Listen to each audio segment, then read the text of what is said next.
বাংলাদেশে যেন কোনো কর্মে এই ফ্যাসিবাদের দোষকদেরকে নেওয়া না হয়, কারণ এরা খুব অপরাধী। রংপুর থেকে আমরা হাজার হাজার নেতাকর্মী ভারপ্রাপ্ত চেয়ারম্যান তারেক রহমানকে বরণ করে নেওয়ার জন্য এসেছি।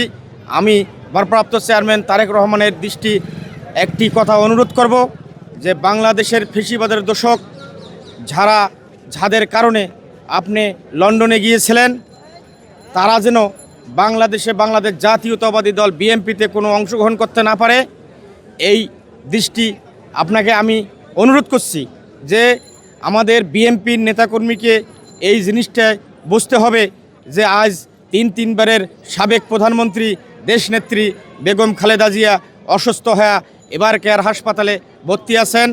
এই ফ্যাসিবাদীর দোষক আওয়ামী লীগ জাতীয় পার্টি বাংলাদেশে কিভাবে আলেম ওলামাদেরকে হত্যা করেছেন, আলেম ওলামাদের বিনা অপরাধে আজাকার বানিয়ে ফাঁসি দিয়েছেন। আমরা তার প্রতি নিন্দা জানাই। আমি ক্ষোভ জানাই যে বাংলাদেশে যেন এই রকম আর কোনো রাজনীতিক তৈরি না হয়। এই জন্য আমি তারেক রহমানের দৃষ্টি আকর্ষণ করছি যে বাংলাদেশে যেন কোনো কর্মে এই ফ্যাসিবাদের দোষকদেরকে নেওয়া না হয়, কারণ এরা খুব অপরাধী।